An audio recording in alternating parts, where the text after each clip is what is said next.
ఎందుకంటే మన తెలంగాణను చూసి నేర్చుకోవాలి. సభ మాట్లాడు జై తెలంగాణతో మొదలు పెడతారు. అలాగే తెలంగాణకి తమిళ ప్రైడ్ ఉంది, తెలంగాణకి జై తెలంగాణ అని ఒక నినాదం ఉంది. అలాంటి గర్వం కాదు, కానీ అలాంటి కనెక్టెడ్నెస్ ఆంధ్ర వాళ్ళకి లేదు. ఆంధ్రాకి ఏముంది అంటే కులం ఉందా ఏముందో తెలియదు. నాకు ఈరోజు కన్ఫ్యూషన్ నాకు ఆంధ్రాకి సంబంధించి. ఏమో చూడాలి. సో అంటే 11 సీట్లకి పరిమితమైన వాళ్ళు కూడా మన మీద సెటైర్లు వేస్తారా? నేను ఎక్కువ మాట్లాడిన వాళ్ళ గురించి కాదు, వాళ్ళు ఒకేసారి చేరంటే కొంచెం చిరాకు వేస్తాయి కదా మనకు కూడా, చాలా ఆపున్నాయని. అలాగే పర్యావరణాన్ని పరిరక్షించే అభివృద్ధి ప్రస్థానం, ఈ అంశాన్ని ప్రాథమిక సిద్ధాంతాలకు ఎందుకు పెట్టామంటే మనిషి నాగరికత ఏర్పడినప్పటి నుంచి అభివృద్ధితో పాటు కొంత విధ్వంసం తప్పదు. ఒక ఇల్లు కట్టుకోవాలంటే భూమి తవ్వాలి, కొన్ని క్రిములు చచ్చిపోతాయి, అందుకే భూమి పూజ చేస్తాం క్షమించమని భగవంతుని. అందుకే జనసేన తీసుకునేది green activism, not militant green activism. It has to be regulated. మన అవసరాలు తీర్చుకోవాలి, కానీ ఆ అవసరాలు ప్రకృతిని పూర్తిగా నాశనం చేసే విధంగా ఉండకూడదు. మనం తిండి గింజలు పండించాలి, ఇల్లు కట్టుకోవాలంటే కొంత భూమి తవ్వాల్సిందే. సంస్కృతిలో భూమి పూజ చేస్తాం, శాంతి పూజ చేస్తాం. ఒక తలుపు, ఒక ఫర్నిచర్ చేయాలి, కుర్చీలు కావాలంటే ఒక చెట్టు నేను నరకాల్సి రావచ్చు. మనం కూర్చుని హాల్ నిర్మించాలంటే కొంత ప్రకృతి విధ్వంసం తప్పదు. మనం వాడుతున్న ప్లాస్టిక్, నీళ్లు తాగే బాటిల్స్, ఇవన్నీ కూడా కొంత ప్రకృతి వనరుల దోపిడీ ద్వారానే వస్తాయి. సో ఏం చేయాలి వీటన్నిటికంటే how do we regulate the exploitation of our own forest and resources and nature అన్న ఆలోచన విధానం మనకు రావాలి. కొంచెం బాధ్యతగా ఉండాలి. ఒక చెట్టు నరిగితే కనీసం మనం 100 చెట్లు నాటగలగాలి. మనం చాలా విషయాలు తిరిగి తెచ్చుకోగలం, కానీ తాగే నీళ్లు, స్వచ్ఛమైన గాలి ఒకసారి కలుషితమై తిరిగి తెచ్చుకోవడం చాలా చాలా కష్టం. And I want to be very conscious about nature. పర్యావరణ విషయంలో మనందరం చాలా జాగ్రత్తగా మనం చేయగలిగేది మనం ఖచ్చితంగా చేద్దాం. ఒకవైపు పుణ్యం వస్తున్న నదుల్లో స్నానం చేస్తాం, లేదంటే అదే నదుల్లో మరోవైపు మురుగు కాలువ కలిపేస్తున్నాం. మన ద్వారా మన దగ్గర అవగాహన లోపించింది. ఆ పర్యావరణాన్ని పరిరక్షించిన బాధ్యత జనసేనలోని ప్రతి ఒక్కరికి రావాలి, తద్వారా సమాజానికి వెళ్ళాలి. అలాగే కొన్నిసార్లు యురేనియం లాంటిది అవసరం అవుద్ది, ఎంత జాగ్రత్తగా తీయాలి, ఎంత బాధ్యతగా వెళ్ళాలనేది కూడా భవిష్యత్తులో మనం చూసుకుంటూ ఉండాలి. వుడ్ బ్యాంక్స్ ఉండాలి. చిన్న నగరాలు, ముఖ్యంగా పంచాయతీల్లో మనం చేయాల్సిన పని ఏంటంటే ప్రజలకి ప్రకృతి అనుబంధం పెంచాలి. ప్రతి చోట కొంత ఓపెన్ స్పేస్ ఉండాలి, వుడ్ బ్యాంక్స్ ఉండాలి, ప్రజలకి ఆహ్లాదాన్ని కలిగించే పార్క్స్, మినీ ఫారెస్ట్లు ఉండాలి. నగరాల్లో జీవించే మనుషులు 4 గోడల మధ్య మాత్రమే కాకుండా ప్రకృతిలోకి వెళ్ళి సేద తీరే అవకాశం కూడా ఉండాలి. అందుకే ప్రకృతి సమతుల్యతను కాపాడే విధానాలని జనసేన ద్వారా తీసుకొస్తాం. అందుకనే పర్యావరణాన్ని పరిరక్షించే అభివృద్ధి ప్రస్థానం అనేది చాలా కీలకం మనకి. సో అవినీతి పైన రాజీ లేని పోరాటం చివరిది. మన దేశంలో అవినీతిని పూర్తిగా అంతం చేయడం అనేది ఇప్పటికీ సాధ్యం కాదు. ఇందాక సోదరి కర్ణాటక నుంచి వచ్చి మాట్లాడుతుంటే అవినీతి పైన రాజీ లేని పోరాటం చేయగలం, అంతేగా నిర్మూలిస్తాం సంపూర్తిగా అంటే ఎందుకు? మనం పోరాటమే చేయగలం, ఒక నియంత్రించడానికి పని చేయగలం తప్ప పూర్తిగా తీసేయడం కుదరదు. అంటే problem is issue in the human being. అంటే ప్రజలు ప్రభుత్వ కార్యాలయాలకు వెళ్తే లంచం లేకుండా పని జరగాలి. ఒక యువకుడు ఉద్యోగం కోసం డబ్బులు పెట్టాల్సిన పరిస్థితి ఉండకూడదు. ఒక కాంట్రాక్టర్ నాణ్యమైన పని చేయాలంటే రాజకీయ నాయకులు కమిషన్ ఇవ్వాల్సిన పరిస్థితి ఉండకూడదు. నేను బాధ్యతలు స్వీకరించిన వెంటనే నా కార్యాలయంలో పిఆర్ ఆర్డీ తీసుకున్న తర్వాత కార్యాలయంలో పనిచేసే సిబ్బందికి అవినీతిగా దూరంగా ఉండే చర్యలు తీసుకున్నాం. పంచాయతీరాజ్ శాఖలో గతంలో ప్రతి రేట్ కార్డు ఉండేది ప్రతి ఉద్యోగానికి. అసలు 10,000 మందికి ఒకేసారి ప్రమోషన్ ఇచ్చాం. దానికి పాపం గత ప్రభుత్వ పాలకులు చాలా బాధపడిపోయారు, చాలా డబ్బు పోయింది వాళ్ళకని. సో అలాగే ఉదాహరణకి అంటే ఎంత డీప్గా ఉంటుంది అంటే సివిల్ సప్లైస్ మినిస్టర్ మీకు ప్రజలకు కూడా తెలియజేయాలి ఇది ఈ సందర్భంగా. ఉదాహరణకి పేదల కడుపు నింపేందుకు ప్రభుత్వం పీడిఎస్ ద్వారా రేషన్ బియ్యం అందిస్తుంది. దానిని అక్రమంగా విదేశాలకు తరలించే పరిస్థితులు ఉన్నాయి. గౌరవ పౌర సరఫరాల శాఖ మంత్రి పిఎస్సి చైర్మన్ నాదెండ్ల మనోహర్ గారి నేతృత్వంలో కాకినాడ పోర్టులో 1000 టన్నుల బియ్యాన్ని అక్రమంగా అడ్డుకున్నాం. ఎలా ఉంటుందంటే ఎవరు అంటే చెట్టు ముందా విత్తు ముందా అన్నట్టుగా ఎవరు తప్పు దీంట్లో అంటే స్మగ్లర్లదా, రైస్ స్మగ్లర్దా, మిల్లర్లదా అనుకుంటే మీకు తెలియజేస్తాను. పబ్లిక్ డిస్ట్రిబ్యూషన్ సిస్టంలో మినిమం సపోర్ట్ ప్రైస్, ఒక కనీస మద్దతు ధర 1 కేజీకి ప్రభుత్వం 24 రూపాయల పైసలకి ఇచ్చి కొంటుంది. ఎంఎస్పి కనీస మద్దతు ధర, మిల్లింగ్ ప్రైజు, దాన్ని షార్ట్ టెక్స్ట్ ప్రైస్ తోటి 46 కేజీలు అవుతుంది. అంటే government will bear ₹46 per kg before giving to ఉచితంగా ఒకళ్ళకి, ఒక బెనిఫిషియరీకి కిలో బియ్యం వల్ల ₹40 పడదు. కానీ బెనిఫిషియరీ ఏం చేస్తున్నారు, అది తనకు తినటం ఇష్టం లేకో ఏదో కారణాలు ఏదైనా కావచ్చు, కానీ దాన్ని 5 కేజీలు తన కోటాన్ని 14-20 తనకు ఉట్టినే వచ్చిన బియ్యం ₹14-20 చొప్పున ఇచ్చేస్తాడు 5 కేజీలకి.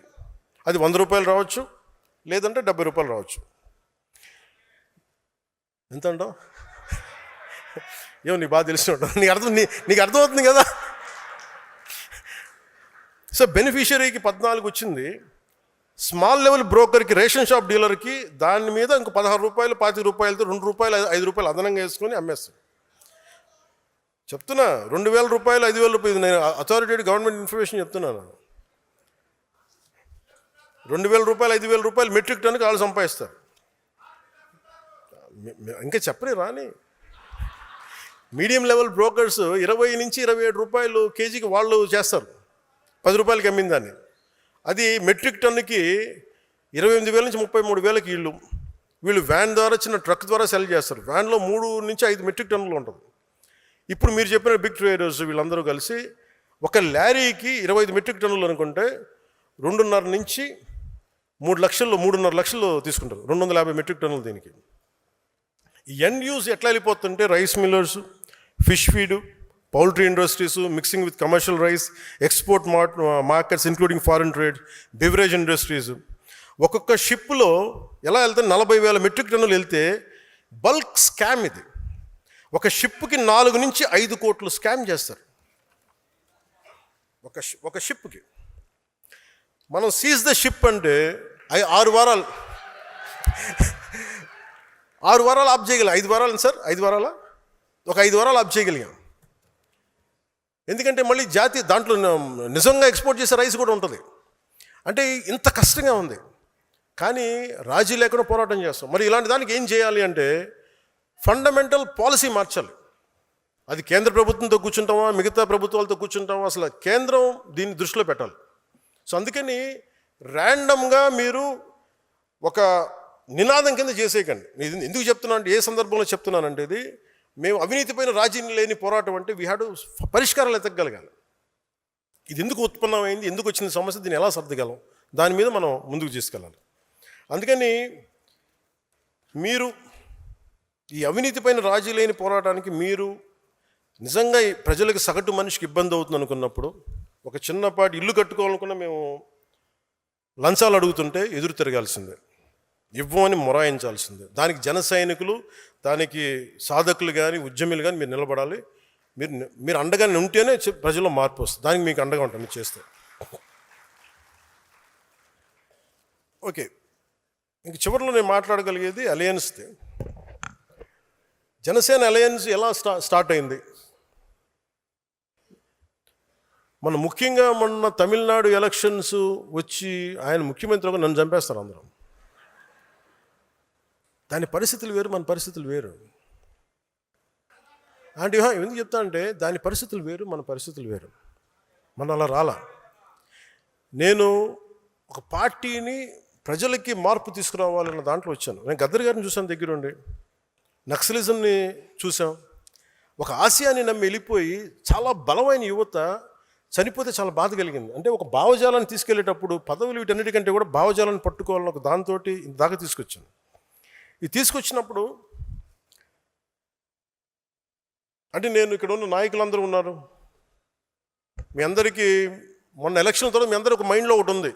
ఆ రోజే కనుక 2024లో మీరు తెలుగుదేశం వెళ్ళకుండా ఉంటే చాలా బాగుండేది అని నేను నా చెవులు ఊదర కొట్టేస్తున్నాను. నేను దానికి కారణం చెప్తా. అంటే నేను చాలా ఆలోచించి తీసుకున్న నిర్ణయం. 2019లో వెళ్ళాం. వాటన్నిటితో పాటు నాకు ఆ రోజు చాయిస్ ఉండింది ఒంటరికి వెళ్ళడానికి. ఎందుకంటే దానికి ముందే మనం మచిలీపట్నం చేసాం, 10 లక్షల మంది వచ్చారు జనం. ఒక కష్టపడి పని ఆయనతో నాకు ఆయన కొన్ని అంశాలను కొన్ని విభేదించి ఉండొచ్చు, కొన్ని అంశాలతోటి నేను కూర్చోబెట్టి మాట్లాడుతాను ఈ రోజుకి. అలాంటిది ఆయన జైల్లో పెట్టినప్పుడు అది ఒక కీలకమైన పరిస్థితి అది. ఎందుకంటే ఆంధ్రప్రదేశ్కి ఎప్పుడూ సమస్య. చెన్నై నుంచి విడిపోయాం, కర్నూలుకి వెళ్ళాం, కర్నూలు నుంచి హైదరాబాద్కి వెళ్ళాం, హైదరాబాద్కి వెళ్తే ఇక్కడ లేదు. పోనీ ఇక్కడైనా పోనీ ఓకే, తెలంగాణలో గొడవ ఉంది, ఆంధ్రప్రదేశ్ మనం తమిళనాడులో గొడవ ఉంది, పోనీ ఇక్కడైనా బాగుంటారా అంటే మూడు రాజధానులు అంటారు. ఉన్న రాజధాని నచ్చదు, 12 బోర్ గన్ను ఏదో ఉంటుంది. ఇవన్నీ అంటే నేను అనేది ఆంధ్రప్రదేశ్కి ఎప్పుడూ ఒక ఒక ఒక ఒక ఏకత్వం లేదు.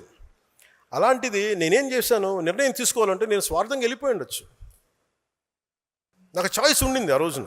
ఆయన కలిసినప్పుడు నేను జైలు నుంచి బయటకు వచ్చి ఏం చెప్పుండొచ్చు, బయటికి రావాలని నేను కోరుకుంటున్నాను, వారికి మా మద్దతు ఉంటుందని చెప్పి నేను ఇండివిజువల్గా వెళ్ళిపోయి ఉండొచ్చు. కానీ నాకు మనసుకు అలా అనిపించలే. పాప ఆయన జైల్లో చూసాం, అరే ఇన్ని కష్టపడ్డాడు పాప ఈయన కూర్చోబెట్టి నాకు ఏమనిపించింది, నాకు ఓన్లీ జైలు ఆయన కలిసి బయటికి వచ్చే దారే ఉంది. ఇది గోల్డెన్ అవర్. ఒక ఇది ఆంధ్రప్రదేశ్ ఇంటెన్సివ్ కేర్లో ఉంది. ఆ రోజు తీసుకునే నిర్ణయమే కీలకం. అప్పటికి మేము ఈ కరోనా వల్ల దీనివల్ల బీజేపీ మేము ఖచ్చితంగా ముందుకు తీసుకెళ్ళలేకపోతున్నాం. ఒక రోడ్ మ్యాప్ లేదు, ముందు నుంచి అడుగుతా ఉన్నాం, రోడ్ మ్యాప్ లేదు. నాకేమనిపించింది, ఇంకొకసారి కనుక వైసీపీ ప్రభుత్వం వస్తే ఈసారి ఎవరిని బతికినివ్వరు, ఇంట్లో ఆడపిల్లలను లాగేస్తారు వీళ్ళు. నేను అప్పటికి చూశాను పరిస్థితులు. మాజీ ముఖ్యమంత్రి భార్యనే వీళ్ళు ఇలా తిడుతున్నప్పుడు, సతీమణి ఇలా తిడుతున్నప్పుడు, నా ఇంటి మీద ఇలా మాట్లాడుతున్నప్పుడు, పదవులు గుర్తింపు వీటన్నిటికంటే కూడా రాష్ట్ర సుస్థిరత, 5 కోట్ల మంది ప్రజల సుస్థిరతకి నేను ఓటేశాను. ఆ నిర్ణయం తీసుకున్నప్పుడు చాలామంది తెలుగుదేశం నాయకులు ఆయన జైల్లో ఉన్నప్పుడు కూడా నా దగ్గరికి వచ్చారు చాలామంది. అన్న మాకు మా నాయకుడికి చెప్పన్నా, ప్రధానమంత్రి గారు చెప్పన్నా, అందరం కృషి చేసాం, తెలుగుదేశం పార్టీ నాయకులు కృషి చేసుకుని అందరం కృషి చేసాం, బయటకు వచ్చాం, కనీవిని ఎరుగని మెజారిటీలతో ప్రభుత్వం వచ్చింది. అలయన్స్లో ఇబ్బందులు లేవంటే కొన్ని ఉన్నాయి, కాదు అది మెజారిటీ పెద్ద సమస్యలు కాదు కానీ ఉన్నాయి, నేను అర్థం చేసుకోగలను. అదంతే కానీ అది మీరు నాకు తెలియదు అని మటుకు అనుకోకండి, నాకు తెలుసు. మెజారిటీ బాగానే ఉంది కానీ అక్కడక్కడ కొంచెం సమస్యలు ఉన్నాయి. ఆ సమస్యల్ని మేము ఒక కమిటీ చూసుకుంటుంది. ఆ కమిటీ కూడా నిర్ణయించుకోలేకపోతే ఎట్టి పరిస్థితుల్లో కూడా మీ ఆత్మగౌరవాన్ని తాకట్టు పెట్టే పని అయితే నేను చేయను. ఎందుకంటే నేను మాట ఇచ్చాను, ప్రజల తాలూకు సుస్థిరత నిలబెడతానని. కానీ మీరు ఇబ్బంది పడి, మీ ఆత్మగౌరవానికి మీరు ఇబ్బంది పడి, గౌరవం లేని చోట మీరు ఇబ్బంది పడకుండా చూసే బాధ్యత నాది. ఎందుకంటే ఎందుకు నేను చెప్పగలను అనుకున్నప్పుడు, నేను మద్దతు ఇచ్చినప్పుడు చాలా త్రికరణ శుద్ధిగా ఇచ్చేస్తాను. I expect the same. ఎందుకంటే నేను నమ్మినప్పుడు నేను అంతా గుండె కవాటాలు తెరిచేస్తాను, నేను నిలబడతాను. మీరు కూడా అలాగే ఉంటారు. కానీ మీరు ఇబ్బంది పడుతున్నప్పుడు ఆ బాధ నాకు తెలియదు అనుకోకండి, తెలుసు. కానీ నేనేంటంటే దాన్ని ఎంత సరిదిద్దుతాం, నిలబడుతుంది. అందుకని ఇవన్నీ నాకు తెలియదు, మమ్మల్ని ఇబ్బంది పెడుతున్నారు, ఇవన్నీ ఉన్నప్పుడు కొన్ని చోట్ల కొంతమంది నాయకులు it will be corrected, it will be addressed. మీకు ఈ మాట ఇస్తున్నాను. నేను బోలాశంకర్ని ఇచ్చేస్తే మీరు ఊరుకుంటారా? అలాగే ఇంకోటి మనం చేయాల్సింది అంటే, ఇవన్నీ మీకు ఎందుకు చెప్తున్నానంటే, మీకు రోడ్ హెడ్ ఏముంది, మున్సిపల్ ఎన్నికలు వస్తున్నాయి, లోకల్ బాడీస్ వస్తున్నాయి. ఉదాహరణకి లోకల్ బాడీస్లో మన ఆంధ్ర కాదు కానీ శ్రీమతి అరూరి విజయలక్ష్మి గారు కౌన్సిలర్గా నేరేడుచర్ల నల్గొండ జిల్లా గెలిచారు. అంటే మీరు చూడండి, ఒక్క కేసే కావచ్చు, సర్పంచ్లు కూడా గెలిచారు. నేను కేవలం మన సింబల్ పెట్టుకుని గెలిచారు ఆవిడ. అలాంటిది ఆంధ్రప్రదేశ్లో ఇంత బలం ఉన్నప్పుడు మీరు ఎంత బలంగా పోరాటాలు చేయాలి. మీరు వైసీపీ టైంలోనే మీరు రోడ్ల మీదకి వచ్చి నామినేషన్స్ వేయలేని పరిస్థితులు కూడా మీరు నామినేషన్ వేసి నిలబడ్డారు. ఈసారి నేను అందుకనే మా నాయకులందరినీ పంపించాను ఈ కమిటీ కోసం. ఈసారి కమిటీలో నేను కూర్చుంటాను. ఎందుకంటే నేను 12 సంవత్సరాల తర్వాత నేను కూర్చోబెట్టి నేను మీ బాగోగుల కోసం నేను కూర్చుంటాను. ఇప్పుడు దాకా నేను అడ్మినిస్ట్రేషన్ ఇవన్నీ కూర్చున్నా, అర్థం చేసుకున్నా. చాలా కీలకమైన సమయం నేను పార్టీకే కేటాయిస్తాను, మిమ్మల్ని కలుస్తాను, మిమ్మల్ని దృష్టిలో పెట్టుకుంటాను. సో అలాగే మీ అందరికీ కూడా నాకు ఒకటే నా విన్నపం ఏంటంటే, ఈ నెల రోజుల్లో పూర్తి చేయడానికి ప్రయత్నం చేస్తాను. 1 మంత్ 4 వీక్స్లో సెప్టెంబర్లో ఎన్నికలుంటే ఈ లోపల చేయడానికి ప్రయత్నం చేస్తాం. అలాగే ఇంకొకటి, భవిష్యత్తు మనం ఆంధ్రప్రదేశ్కి కాకుండా భారతదేశానికి సంబంధించి ఈ అరాకొర జ్ఞానంతో ఉన్న వైసీపీ వాళ్ళ మాటలు మీరు వినకండి. వాళ్ళకి ఏంటంటే, ఇరాన్లోనూ అమెరికా యుద్ధం చేస్తున్న మనకేంటండి అంటారు. అంటే వాళ్ళకి అవగాహన లేదు.